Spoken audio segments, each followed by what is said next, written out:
All right, Ryan. So for the second part of this, what I'm going to do is I'm going to match you up with none other than Yasiel Puig, and I'll show you a couple of the things that we talked about in the previous part that he does within his swing and within his stance that you might be able to adapt with yours.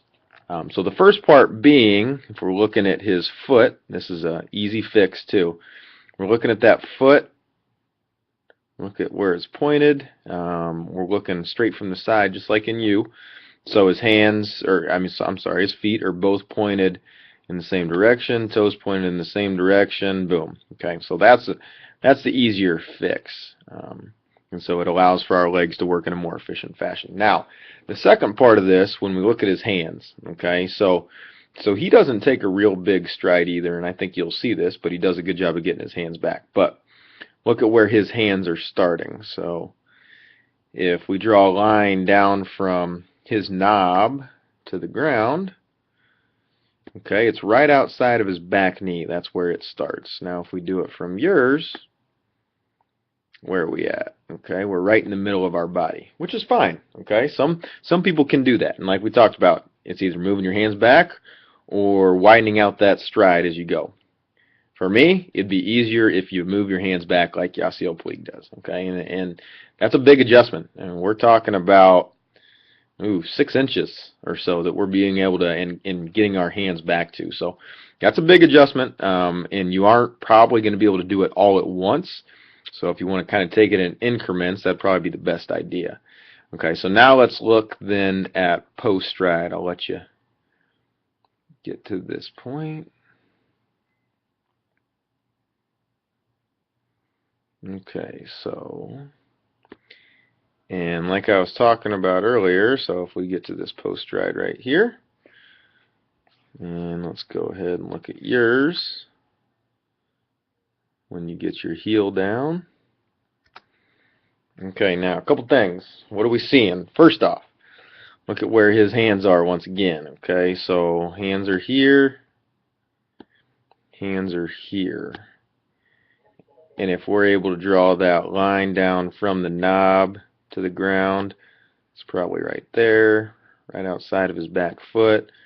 We're drawing the knob from the knob down here. Where are we at?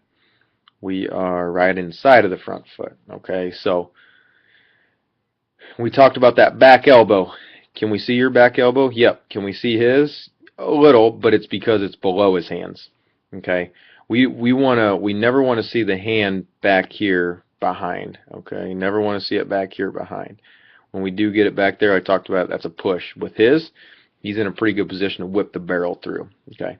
Now the second part of this at post stride, it's kind of hard for me to draw this, so you're just going to have to bear with me and hopefully this makes sense. But look at, and it'd be easier to see this from the front view, but look at how far leaned over you are in this position right here. So you're leaned over, your upper body's leaned over, you're crouched over this way, as opposed to him, he's a little bit more upright with his upper body. Okay, and one thing to remember is the taller we stay, the faster we rotate, and that's solely in the upper body. The taller we stay, the faster we rotate.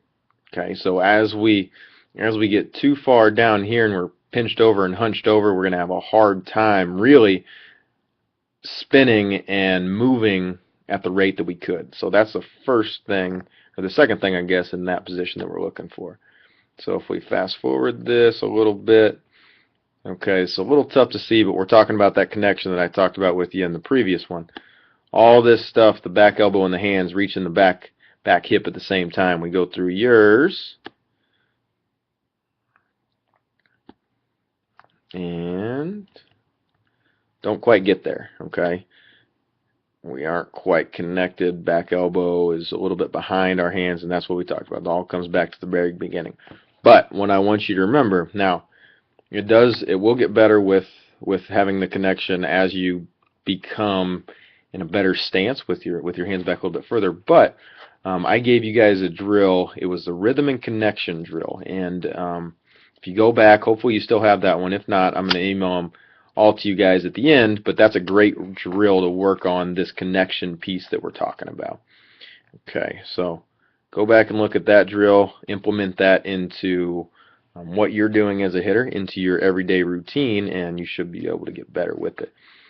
So let's go back and look at Mr. Yasiel Puig. Lands, hands back, barrel comes through, and then barrel flies through the zone. Okay, so let's look at contact here.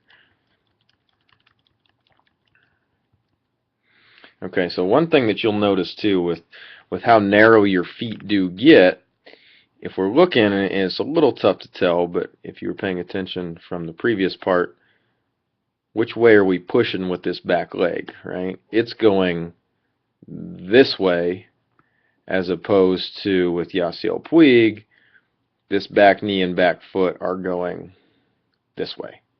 Okay, so you look at how close, so that pitch relatively is about the same. Look at how close his knee is to the ground as opposed to yours. You're pushing it up that way. He's pushing it through this way, okay? And that's where we want to get to eventually. And I think as you space out and give yourself a little bit more distance with your feet, so widen your stance out a little bit, move your hands back a little bit further, then I think you get both of those, okay? And I think your swing works a little bit for you. But that's the first place that I would start. And honestly, Ryan, it goes all the way back to your stance, because if we don't have a good stance, a good base underneath us from the very beginning, then it's really tough to make up for a lot of the things that we do later in our swing. So that has to be the number one thing. Now, your barrel and your path, I think, are pretty good. I mean, you look at where we're coming with the barrel. We go down to the ball to create some backspin. Pretty good. Okay, so that part, that aspect of your swing is really good. So if you keep working, keep making sure you make some adjustments as you go along with your swing, get your hands back a little bit further. I think that you're going to see some immediate changes in how the ball comes off your bat. I think you'll see some immediate changes in how well you see the ball. But it all starts with that stance and getting your hands back.